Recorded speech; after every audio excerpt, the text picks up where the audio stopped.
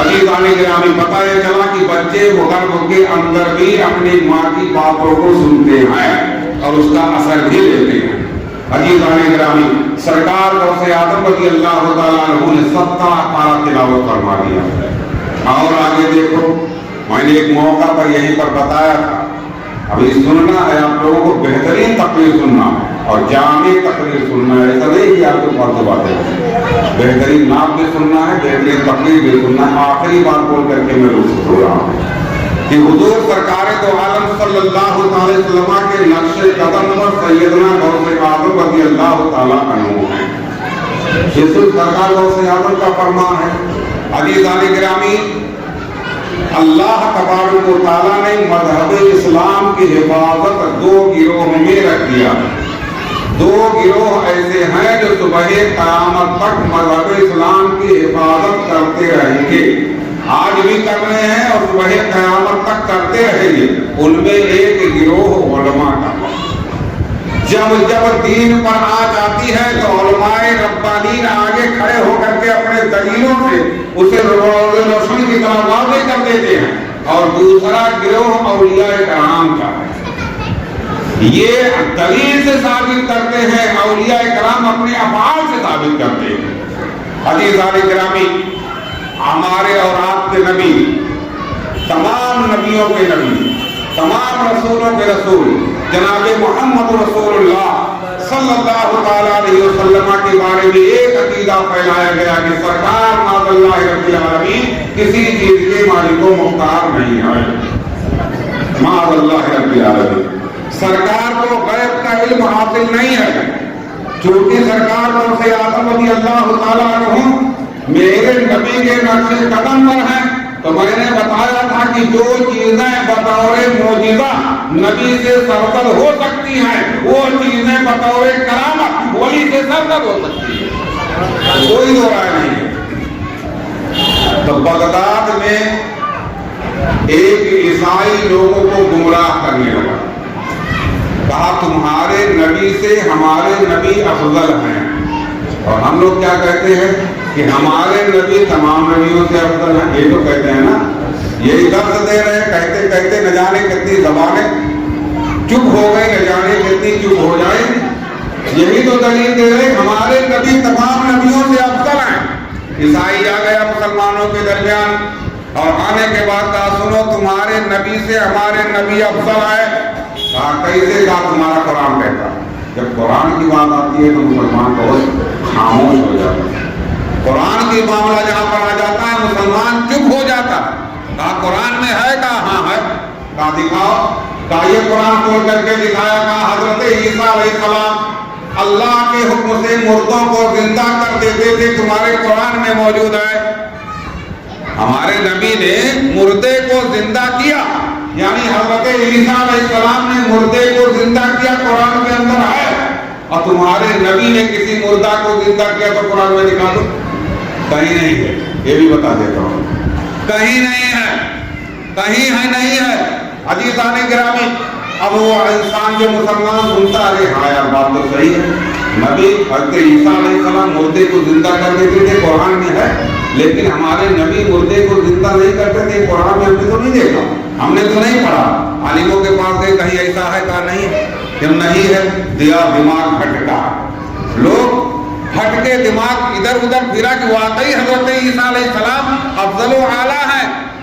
عزیزان گرامی جب بغداد میں یہ گمراہی میں پھیلی اور چلتے چلتے سیدنا غوث اعظم رضی اللہ تعالیٰ عنہ تک یہ بات پہنچی تو سرکار غوث اعظم رضی اللہ تعالیٰ عنہ نے لوگوں کو جمع کیا۔ جمع کرنے کے بعد ارشاد فرمایا کہ میں نے سنا ہے تم لوگوں کے درمیان ایک کوئی ایسا ہے جو اس قسم کی باتیں کر رہا ہے، کہنا ہے، کہا اس کو لے کر میرے سامنے آؤ۔ وہ عیسائی حاضر ہوا، اس سے کہا گیا تمہارا مدعا کیا ہے؟ کہا تمہارے نبی سے ہمارے نبی افضل ہیں، قرآن میں دیکھ لو، تمہارے قرآن میں لکھا ہوا ہے، ساری باتیں اس نے وہی بتایا۔ عزیزان گرامی سرکار غوث اعظم رضی اللہ تعالیٰ عنہ ارشاد فرماتے ہیں کہ مطلب یہ ہے کہ جو مردہ کو زندہ کر دے وہ افضل ہے، وہ افضل ہے۔ کہا سنو میں نبی نہیں ہوں، میں رسول نہیں ہوں، میں پیغمبر نہیں ہوں، بلکہ غلام نبی ہوں، میرے